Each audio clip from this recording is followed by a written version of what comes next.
اعوذ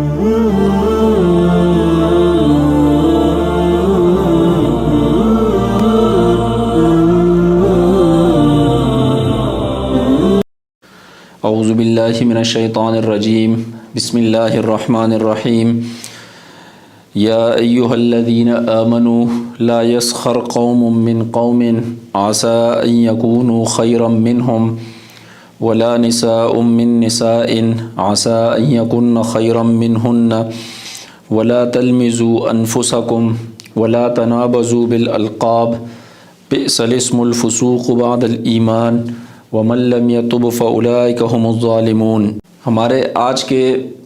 اس درس کا موضوع سورہ الحجرات کا دوسرا رکوع ہے۔ سورہ الحجرات کے اندر اللہ سبحانہ و تعالیٰ نے اس دوسرے رکوع میں مسلمانوں کے باہمی اتفاق اور اتحاد کے اصول بیان فرمائے ہیں اور ان چیزوں سے منع فرمایا جن سے مسلمان معاشرے میں باہم نفرت پیدا ہوتی ہے، مسلمانوں کا اتفاق اور اتحاد جس سے خراب ہوتا ہے، تو ان چیزوں سے منع فرمایا۔ یہ جو سورہ الحجرات کے دوسرے رکوع کی پہلی آیت ہے، آیت نمبر 11، اس کے اندر اللہ سبحانہ و تعالیٰ نے مسلمانوں کو تین چیزوں سے منع فرمایا۔ شروع میں یا ایھا الذین آمنوا، اہل ایمان کو ان کا ایمان یاد دلایا گیا، یعنی اہل ایمان کو ان کے ایمان کا واسطہ دیا گیا۔ اور کئی دفعہ مختلف دروس میں ہم یہ بات کر چکے ہیں کہ قرآن کریم جب یا ایھا الذین آمنوا کہتا ہے تو یہ اس وقت کہا جاتا ہے جب کسی اہم حکم کو بیان کرنا مقصود ہو اور مسلمانوں کو ان کے ایمان کا واسطہ دے کر اس حکم کی اہمیت بتلائی جاتی ہے۔ جیسے اس آیت کے اندر یہ کہا گیا کہ یا ایھا الذین آمنوا، اے وہ لوگوں جو ایمان لائے، لا یسخر قوم من قوم، کہ کوئی قوم کسی قوم کا مذاق نہ اڑائے۔ یہ پہلا حکم ہے، یعنی پہلی وہ چیز جس سے اس آیت کے اندر منع کیا گیا کہ کوئی بندہ کسی بندے کا مذاق نہ اڑائے۔ لا یسخر قوم من قوم، سخریہ کہتے ہیں کسی بندے کا مذاق اڑانا، ایسی کوئی بات کرنا، ایسا کوئی کام کرنا جس سے اگلے بندے کو تکلیف ہوتی ہے، اگلے بندے کو اذیت پہنچتی ہے، اس کو کہتے ہیں مذاق اڑانا۔ کسی بندے کے اندر کوئی نقص ہے، کسی بندے کے اندر کوئی عیب ہے، اس نقص یا اس عیب کی وجہ سے اس بندے کا مذاق اڑانا، کہ لوگ اس بندے کے اوپر ہنسنے لگے، کسی کا نام اس طریقے سے بگاڑ دینا، یا کسی بندے کے اندر کوئی جسمانی عیب ہے، جیسے کوئی بندہ نابینا ہے، یا کوئی بندہ لنگڑا ہے، یا کوئی بندہ اس کی زبان صاف نہیں، بولنے میں اس کی زبان اٹکتی ہے، تو ان جسمانی عیوب کی وجہ سے یا نقائص کی وجہ سے کسی کا مذاق اڑانا، کسی کو حقیر سمجھنا اور ایسی بات کرنا یا ایسا کام کرنا کہ جس کی وجہ سے دوسرے لوگ اس بندے کے اوپر ہنسنے لگے، اس سے قرآن کریم نے منع کیا۔ قرآن کریم نے فرمایا کہ لا یسخر قوم من قوم، کہ کوئی قوم کسی قوم کا مذاق نہ اڑائے۔ عسیٰ ان یکونوا خیرا منہم، اس کی وجہ یہ بتلا دی کہ عسیٰ ہو سکتا ہے ان یکونوا، کہ ہوں وہ لوگ جن کا مذاق اڑایا جا رہا ہے، خیرا منہم، بہتر ان لوگوں سے جو مذاق اڑانے والے ہیں۔ ولا نساء من نساء، اور نہ کچھ عورتیں دوسری عورتوں کا مذاق اڑائیں۔ عسیٰ ان یکن خیرا منہن، ہو سکتا ہے کہ یہ عورتیں جو مذاق اڑا رہی ہیں ان سے وہ عورتیں بہتر ہوں جن کا مذاق اڑایا جا رہا ہے۔ عام طور پر آپ نے دیکھا ہوگا کہ قرآن کریم کے اندر صرف مردوں کو مخاطب کر کے حکم دیا جاتا ہے، خواتین اس حکم کے اندر ضمناً شامل ہوتی ہیں، لیکن اس حکم کی اہمیت کے پیش نظر یہاں پر قرآن کریم نے مردوں کو الگ سے حکم دیا کہ لا یسخر قوم من قوم، کہ کوئی مرد کسی مرد کا مذاق نہ اڑائے۔ عسیٰ ان یکونوا خیرا منہم، ہو سکتا ہے کہ جن کا مذاق اڑایا جا رہا ہے وہ لوگ ان لوگوں سے بہتر ہوں۔ پھر اس کے بعد خواتین کے بارے میں بتایا کہ ولا نساء من نساء، کہ نہ کوئی عورت کسی عورت کا مذاق اڑائے۔ عسیٰ ان یکن خیرا منہن، ہو سکتا ہے کہ وہ عورت جس کا مذاق اڑایا جا رہا ہے وہ اس عورت سے بہتر ہو اللہ کی نظر میں جو مذاق اڑانے والی ہے۔ حدیث میں آتا ہے حضور پاک علیہ الصلوۃ والسلام نے فرمایا کہ ان اللہ لا ينظر الى صورکم واعمالکم ولکن ان اللہ لا ينظر الى صورکم واموالکم ولکن ينظر الى قلوبکم واعمالکم،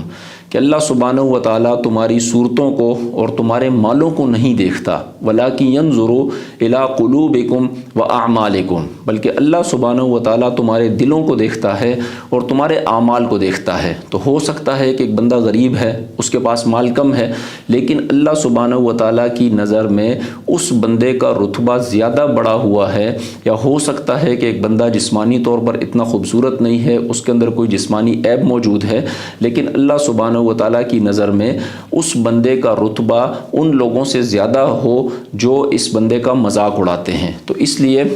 کسی بندے کے ظاہر کو دیکھ کر اس کے بارے میں کوئی رائے قائم کرنا اور اس کا مذاق اڑانا یہ جائز نہیں۔ تو یہ پہلا حکم دیا قرآن کریم نے کہ لا یسخر قوم من قوم، کہ کوئی بندہ کسی بندے کا مذاق نہ اڑائے اور نہ کوئی عورت کسی عورت کا مذاق اڑائے۔ یہ وہ پہلا سبب ہے جس سے مسلمان معاشرے کے اندر باہم نفرت پیدا ہوتی ہے اور باہم احترام کا جو ماحول ہوتا ہے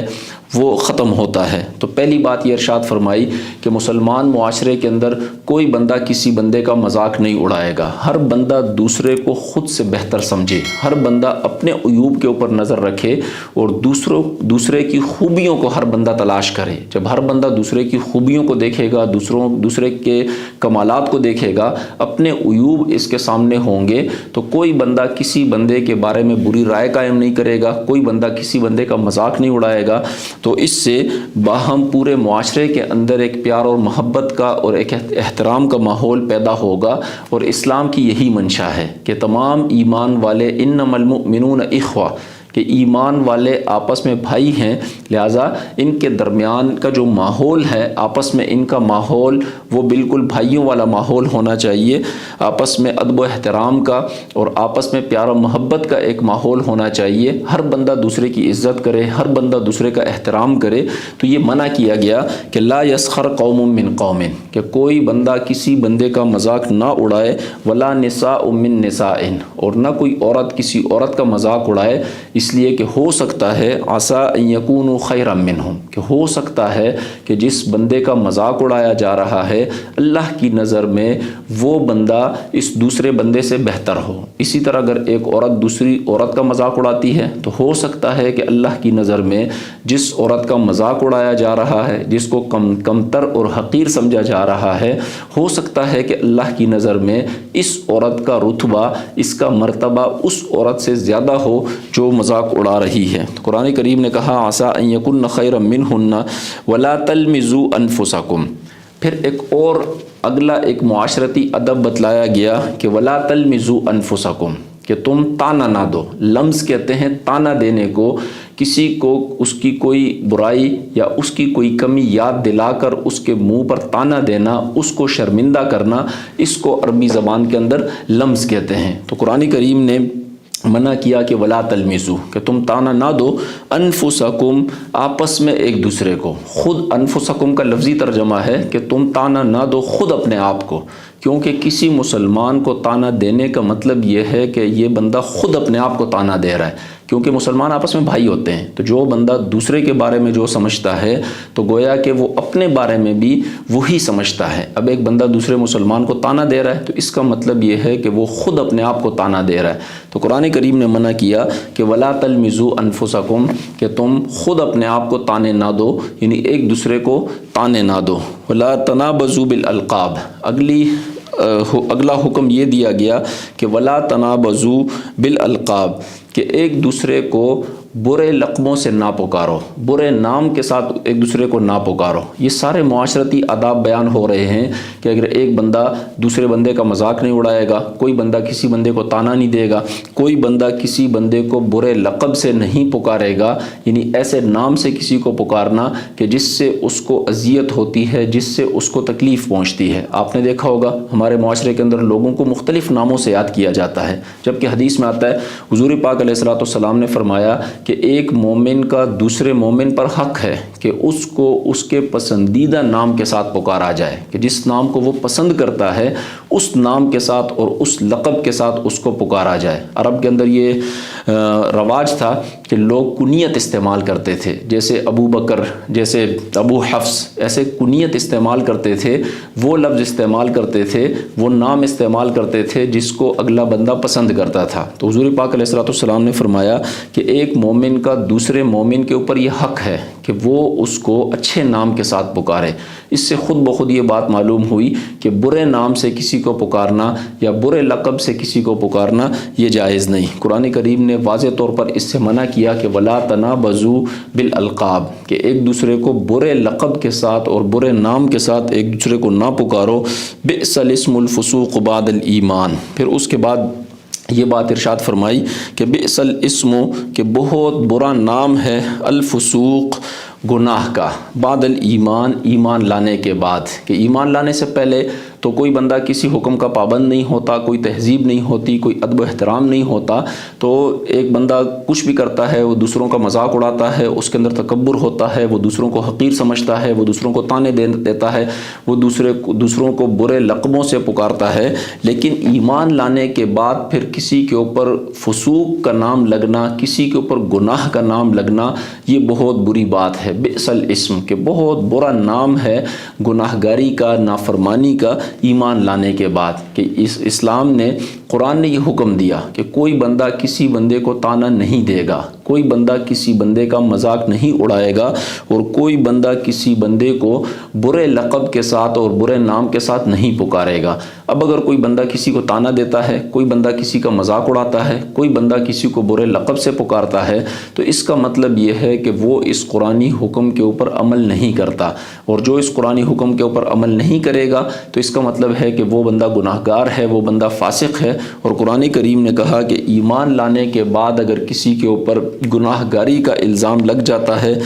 تو یہ بہت بری بات ہے۔ وَمَن لَّمْ يَتُبْ فَأُولَٰئِكَ هُمُ الظَّالِمُونَ، اور اگر کسی بندے نے ایسا کیا، ان گناہوں میں سے اگر کسی بندے نے کسی گناہ کا ارتکاب کیا تو اس کو فوراً توبہ کرنی چاہیے۔ یہ حقوق العباد ہے، کسی بندے کو اذیت پہنچانا، کسی بندے کو برے نام سے پکارنا، کسی بندے کو طعنہ دینا یا کسی بندے کا مذاق اڑانا، یہ حقوق العباد ہیں۔ ایسے تمام حقوق اگر کسی نے کوئی حق ادا نہیں کیا تو اس کو چاہیے کہ وہ اس مومن سے، اس مسلمان سے وہ معافی مانگے۔ جب وہ معاف کر دے گا تو اس کا یہ گناہ معاف ہو جائے گا۔ لیکن قرآن کریم نے کہا وَمَن لَّمْ يَتُبْ، کہ اگر کسی نے توبہ نہ کی، کہ ان گناہوں میں سے کسی نے کوئی گناہ کیا اور اس کے بعد اس نے توبہ نہ کی، فَأُولَٰئِكَ هُمُ الظَّالِمُونَ، تو یہ وہ لوگ ہیں جو اللہ کی نظر میں ظالم ہیں، جو ظلم کرنے والے ہیں۔ اس کے بعد اگلی آیت کے اندر یا ایھا الذین آمنوا اجتنبوا کثیرا من الظن ان بعض الظن اسم ولا تجسسوا ولا یغتب بعضکم بعضا، اس آیت کے اندر مزید معاشرتی آداب کا بیان کیا گیا۔ پہلی بات یہ ارشاد فرمائی گئی کہ یا ایھا الذین آمنوا، کہ اے وہ لوگوں جو ایمان لائے، اجتنبوا کثیرا من الظن، کہ بہت زیادہ گمان کرنے سے بچو، کسی کے بارے میں بدگمانی کرنا، کسی کے بارے میں برا خیال رکھنا، کسی کی نیت کے اوپر شبہ کرنا۔ ایک بندہ ایک عمل کر رہا ہے، اس کے بارے میں خواہ مخواہ بدگمانی کرنا کہ یہ تو اس وجہ سے کر رہا ہے، اس کی تو یہ نیت ہے، تو اس لیے اس نے یہ بات کی، یا اس لیے اس نے یہ کام کیا۔ یا ایک بندہ ایک اچھا کام کر رہا ہے، لوگ اس کو دیکھ رہے ہیں، تو اس کے بارے میں یہ گمان رکھنا کہ یہ تو لوگوں کو دکھانے کے لیے یہ کام کر رہا ہے، یا یہ تو لوگوں کی نظروں میں اچھا بننے کے لیے یہ کام کر رہا ہے۔ تو قرآن کریم نے کہا کہ اجتنبوا کثیرا من الظن، کہ بہت زیادہ گمان کرنے سے بچو، بدگمانی کرنے سے بچو۔ اس کی وجہ یہ ہے کہ ان بعض الظن اسم، کہ بعض گمان گناہ ہے، کہ کئی دفعہ ایسا ہوتا ہے کہ انسان کسی کے بارے میں گمان کرتا ہے اور وہ گمان گناہ ہوتا ہے۔ اور وہ گمان کون سا گناہ ہے؟ جو انسان برا گمان کرے۔ بدگمانی گناہ ہے، کسی بندے کے بارے میں ایسا خیال کرنا کہ اس کی یہ نیت ہوگی یا اس نے یہ عمل اس وجہ سے کیا ہوگا، کوئی ثبوت نہیں ہے، لیکن بلا وجہ کسی بندے کے بارے میں بدگمانی کرنا یہ جائز نہیں ہے۔ اللہ سبحانہ و تعالیٰ کے ساتھ بھی اچھا گمان رکھنا یہ فرض ہے، اور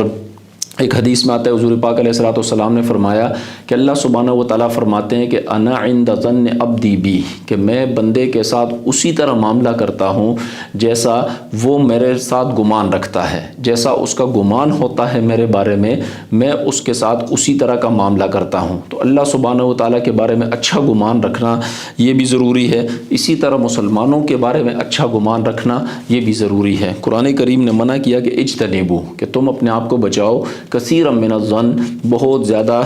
بدگمانی کرنے سے، ان بعض الظن اسم، اس کی وجہ یہ ہے کہ بعض گمان وہ گناہ ہوتے ہیں۔ ولا تجسسوا، اگلا حکم یہ دیا گیا کہ ولا تجسسوا، کہ تم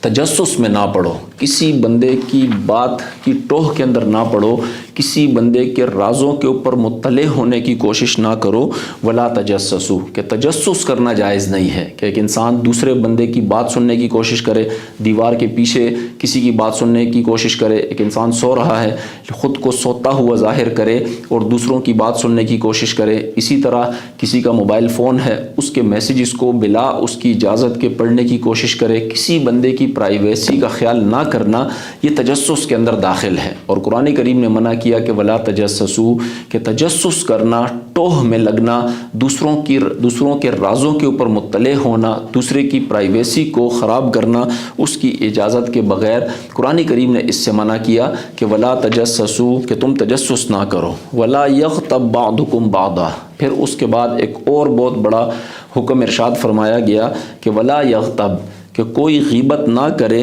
بعضکم بعضا، تم میں سے بعض کسی بعض کی، کہ تم میں سے کوئی بندہ کسی بندے کی غیبت نہ کرے۔ غیبت کسے کہتے ہیں؟ کہ ایک بندے کی غیر موجودگی میں اس کے بارے میں کوئی ایسی بات کرنا کہ جو اس کو اچھی نہ لگتی ہو۔ صحابہ رضی اللہ عنہم نے حضور پاک علیہ الصلوۃ والسلام سے پوچھا کہ ہم اگر کسی بندے کے بارے میں ایسی بات کرتے ہیں جو واقعی اس بندے کے اندر موجود ہو، اس کی عدم موجودگی میں، تو کیا یہ بھی غیبت ہے؟ حضور پاک علیہ الصلوۃ والسلام نے فرمایا کہ اسی کا نام غیبت ہے، کہ ایک بندہ موجود نہیں ہے، اس کی عدم موجودگی میں اس کی پیٹھ پیچھے ایسی بات کی جائے کہ جو اس کو بری لگتی ہے، تو یہ اس کا نام غیبت ہے۔ اگر کوئی بندہ ایسی بات کرے کسی کے بارے میں کہ جو اس کے اندر موجود نہیں ہے، تو یہ تو بہتان ہے جو غیبت سے بھی بڑا گناہ ہے۔ تو حضور پاک علیہ الصلوۃ والسلام نے فرمایا کہ اگر کسی بندے کے اندر کوئی بات موجود ہے لیکن وہ بندہ اس بات کا تذکرہ مناسب نہیں سمجھتا، اس کا ذکر کرنا وہ یہ نہیں چاہتا کہ اس بات کا ذکر کیا جائے،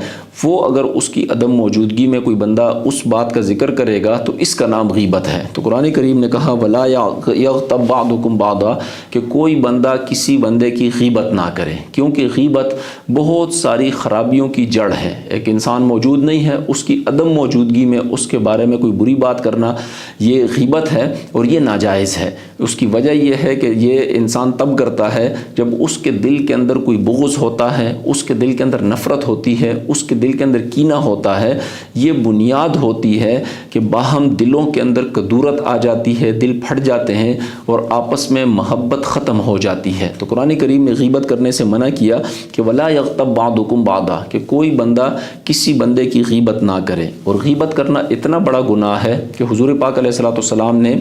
ایک حدیث میں ارشاد فرمایا کہ معراج کے موقع پر میں حضرت جبریل علیہ السلام کے ساتھ جا رہا تھا، ایک قوم کے اوپر ہمارا گزر ہوا، کچھ لوگوں کو ہم نے دیکھا کہ جن کے بہت بڑے ناخن تھے اور وہ ان بڑے ناخنوں کے ساتھ اپنے چہرے کو اور اپنے جسم کو نوچ رہے تھے۔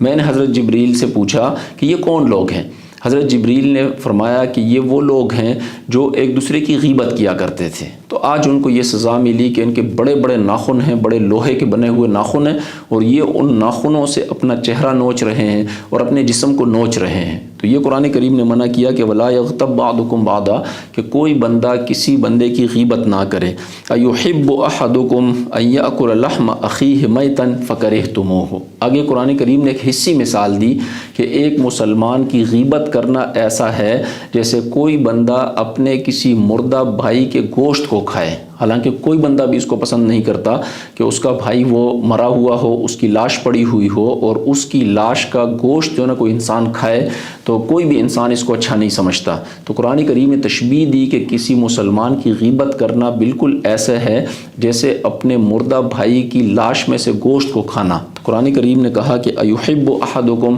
سوال پوچھا کہ کیا تم میں سے کوئی پسند کرتا ہے ان یاکل لحم اخیہ، کہ وہ کھائے اپنے بھائی کا گوشت، میتن، کہ اس کا بھائی جو ہے نا وہ مردہ ہے، اس کی لاش پڑی ہوئی ہے، اور یہ اپنے بھائی کی لاش کا گوشت جو ہے نا یہ کھائے، فکرہتموہ، قرآن کریم نے کہا اس بات کو تو تم ناپسند کرتے ہو۔ تو جب اس بات کو ناپسند کرتے ہو تو یہ کیسے ہو سکتا ہے کہ ایک مسلمان کسی دوسرے مسلمان بھائی کی عدم موجودگی میں اس کے بارے میں کوئی بری بات کرے، اس کے بارے میں کوئی ایسی بات کرے کہ وہ اس کو پسند نہیں کرتا۔ واتقوا اللہ، تم اللہ سے ڈرو، ان اللہ تواب الرحیم، بے شک اللہ تعالیٰ توبہ قبول کرنے والا ہے، رحیم، اور بہت رحم کرنے والا ہے، بہت مہربان ہے۔ آج تک تمہیں یہ حکم معلوم نہیں تھا، تم توبہ کرو، اور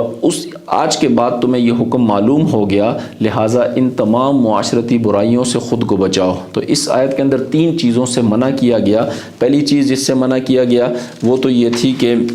اجتنبوا کثیرا من الظن، کہ بدگمانی کرنا یہ جائز نہیں ہے، بدگمانی سے خود کو بچانا ضروری ہے۔ دوسرا حکم یہ دیا گیا کہ ولا تجسسوا، کہ تم تجسس نہ کرو، تم ٹوہ میں نہ لگو، ولا یغتب بعضکم بعضا، اور تیسرا حکم یہ دیا کہ کوئی بندہ کسی بندے کی غیبت نہ کرے، اور پھر اس کے بعد اس کی ایک مثال دی گئی، اور پھر فرمایا گیا کہ واتقوا اللہ، کہ تم اللہ سے ڈرو، ان اللہ تواب، بے شک اللہ تعالیٰ توبہ قبول کرنے والا، رحیم، اور بہت مہربان ہے۔ اگر تم توبہ کرو گے، آئندہ کے لیے ان گناہوں سے باز آ جاؤ گے، تو اللہ سبحانہ و تعالیٰ تمہارے یہ گناہ معاف فرما دیں گے۔ علماء نے لکھا کہ اگر کسی بندے نے کسی بندے کی غیبت کی، اس کے بعد وہ توبہ کرنا چاہتا ہے، تو یہ حقوق العباد ہے۔ اگر وہ بندہ معلوم ہے تو اس کے لیے ضروری ہے کہ اپنی آخرت بچانے کے لیے یہ اس بندے سے معافی مانگ لے، اور اگر غیبت اتنی کی ہے کہ پتہ ہی نہیں ہے، وہ بندہ موجود ہی نہیں ہے، یا اس بندے کے بارے میں کوئی علم ہی نہیں، تو اس کا طریقہ یہ ہے، اس کی معافی کا طریقہ یہ ہے کہ انسان اس بندے کے لیے مغفرت کی دعا کرے، انسان اس بندے کے لیے مغفرت کی دعا کرے۔ جب یہ اس کے لیے دعا کرے گا تو یہ دعا اس غیبت کی تلافی کر دے گی، یہ اس کے قائم مقام ہو جائے گی، اور اس بندے کا انشاءاللہ اس بندے کا یہ گناہ معاف ہو جائے گا۔ اس کے بعد اگلی آیت کے اندر اللہ سبحانہ و تعالیٰ نے فرمایا کہ یا ایھا الناس انا خلقناکم من ذکر و انثی، کہ ہم نے تمہیں پیدا کیا، من ذکرن، ایک مرد، و انثی، اور ایک عورت سے، کہ کوئی بندہ اس اپنی برادری کی وجہ سے یا اپنے قبیلے کی وجہ سے کوئی بندہ کسی بندے پر فخر نہ کرے۔ اللہ کی نظر میں سب لوگ برابر ہیں، چاہے دنیا میں لوگوں نے خود کچھ برادریوں کو، کچھ قبیلوں کو، کچھ دوسری برادریوں کے مقابلے میں، کچھ قبیلوں کے مقابلے میں لوگوں نے بڑا سمجھنا شروع کر دیا، جبکہ اللہ سبحانہ و تعالیٰ نے فرمایا کہ انا خلقناکم من ذکر و انثی، کہ ہم نے تم سب کو ایک ہی مرد اور ایک عورت سے تمہیں پیدا کیا، لہٰذا تم میں کوئی فرق نہیں، کوئی برادری کسی برادری کے مقابلے میں بڑی نہیں ہے، کوئی برادری کسی برادری کے مقابلے میں چھوٹی نہیں ہے، یہ عصبیت ہے، اور اس سے اسلام نے منع کیا۔ حضور پاک علیہ الصلوۃ والسلام نے خطبہ حجۃ الوداع کے موقع پر بہت واضح کر کے یہ اعلان فرما دیا تھا کہ کسی عربی کو اجمی پر کوئی فضیلت نہیں، کسی اجمی کو کسی عربی پر کوئی فضیلت نہیں، کسی گورے کو کالے پر کوئی فضیلت نہیں، کسی کالے کو گورے پر کوئی فضیلت نہیں۔ اگر کسی کو کوئی فضیلت حاصل ہے تو وہ تقوی کی وجہ سے حاصل ہے، کہ جس کے اندر جتنا تقوی زیادہ ہوگا تو اتنا وہ اللہ کی نظر میں اس بندے کی حیثیت بڑی ہے اور اس کا رتبہ بڑا ہے۔ تو اس آیت کے اندر بھی اللہ سبحانہ و تعالیٰ نے یہ حقیقت ارشاد فرمائی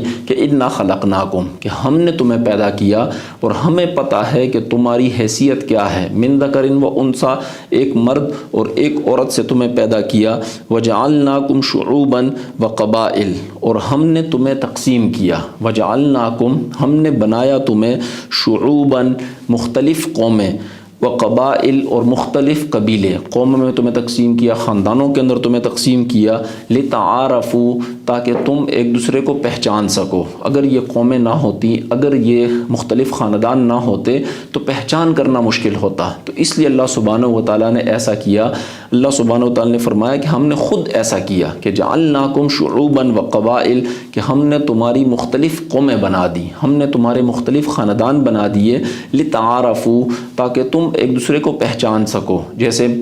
پہچان ہوتی ہے کہ فلاں بندہ اس ملک کا رہنے والا ہے، اس ملک کے اندر فلاں بندہ فلاں علاقے کا رہنے والا ہے، فلاں خاندان کے ساتھ اس کا تعلق ہے، فلاں قوم کے ساتھ اس کا تعلق ہے، تو اس وجہ سے ایک دوسرے کی پہچان ہوتی ہے۔ یہ چیزیں کہ کوئی کس خاندان سے کس کا تعلق ہے، کسی کا کسی قوم سے تعلق ہے، یہ کوئی فضیلت کی وجوہات نہیں ہے۔ لتعارفوا، ہم نے تمہیں قوموں اور قبیلوں کے اندر تقسیم کیا، لتعارفوا، تاکہ تم ایک دوسرے کو پہچان سکو۔ ان اکرمکم عند اللہ اتقاکم، آگے اللہ سبحانہ و تعالیٰ نے فرمایا کہ ان اکرمکم، بے شک زیادہ عزت والا تم میں سے، عند اللہ، اللہ کی نظر میں، اتقاکم، وہ بندہ ہے جو زیادہ متقی اور زیادہ پرہیزگار ہے۔ اس سے کوئی فرق نہیں پڑتا کہ کس بندے کا تعلق کس قوم کے ساتھ ہے، یا کس خاندان کے ساتھ ہے، یا کس برادری سے کسی کا تعلق ہے، یا زمین کے کس خطے کا وہ رہنے والا ہے۔ نہ کسی ملک کے رہنے والوں کو دوسرے ملک والوں پر کوئی فضیلت حاصل ہے، نہ کسی خاص زبان بولنے والوں کو دوسری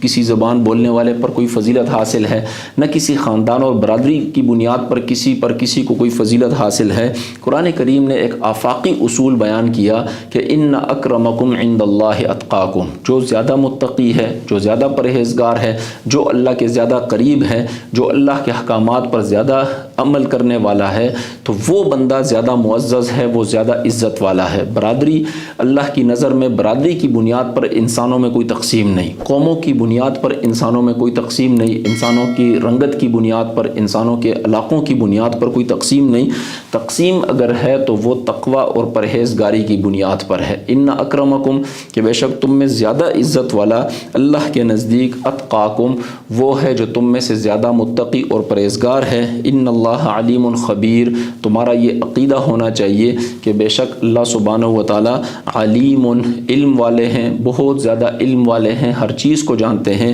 خبیر، اور ہر چیز سے باخبر ہے۔ لہٰذا یہ ایک ادب بتلایا گیا کہ مسلمان معاشرے کے اندر اس بنیاد پر کوئی تفریق نہیں ہوگی۔ اس قرآنی آیت کے اندر، اس قرآنی آیت کی روشنی میں اگر ہم اپنے موجودہ معاشرے کا جائزہ لیں تو ہمیں اندازہ ہو جائے گا کہ ہمارے اس معاشرے کے اندر باہمی منافرت، یہ دشمنیاں، آپس میں یہ اتنے سارے مسئلے مسائل، اس کی وجہ یہ ہے کہ ہم نے ان قرآنی احکامات کو پس پش ڈال دیا۔ اگر اس ایک آیت کے اوپر بھی ہم عمل کر لیں تو ہمارے معاشرے کے اندر سے دشمنیاں ختم ہو جائیں گی، لوگ ایک دوسرے پر ظلم کرنا چھوڑ دیں گے، اور سب آپس میں پیار و محبت کا رشتہ قائم ہو جائے گا۔ قرآن کریم نے کہا کہ یہ حقیقت ہے کہ تم سب کو ہم نے ایک ہی مرد اور ایک عورت سے پیدا کیا، لہذا کیسے ایک بندہ دوسرے بندے سے افضل ہو سکتا ہے، ایک قوم دوسری قوم سے افضل ہو سکتی ہے؟ ہم نے خود تمہیں قوموں کے اندر تقسیم کیا، خود تمہیں خاندانوں کے اندر تقسیم کیا، لتعارفوا، تاکہ تم ایک دوسرے کو پہچان سکو، تم ایک دوسرے کی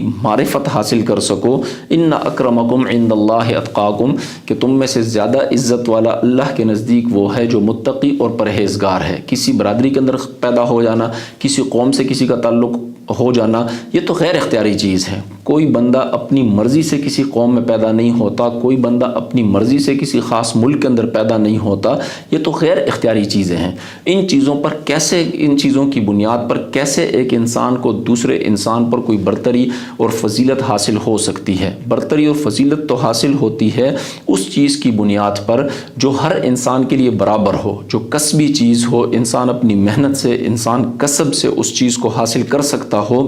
اور وہ چیز ہے تقوی، کہ ہر بندے کے اختیار میں ہے، چاہے وہ امیر ہے، چاہے وہ غریب ہے، چاہے اس کا رنگ کالا ہے، چاہے اس کا رنگ گورا ہے، چاہے اس کی کوئی بھی زبان ہے، کسی بھی قوم سے اس کا تعلق ہے۔ لوگ اس قوم کو چھوٹا سمجھتے ہیں، یا لوگ اس قوم یا خاندان کو بڑا سمجھتے ہیں، لیکن ہر بندے کے لیے یکساں مواقع موجود ہیں کہ وہ اپنے اندر تقوی پیدا کر سکتے ہیں، اور جو اپنے اندر جتنا زیادہ تقوی پیدا کرے گا، جو جتنا زیادہ متقی اور پرہیزگار ہوگا، اللہ کے نزدیک وہ بندہ زیادہ عزت کا مستحق ہوگا۔ ان اللہ علیم خبیر، بے شک اللہ تعالیٰ سب کچھ جاننے والا، خبیر، اور ہر چیز سے باخبر ہے۔ صدق اللہ العظیم۔ اللہ سبحانہ و تعالیٰ ہمیں قرآن کریم کو سمجھنے اور اس پر عمل کرنے کی توفیق عطا فرمائے۔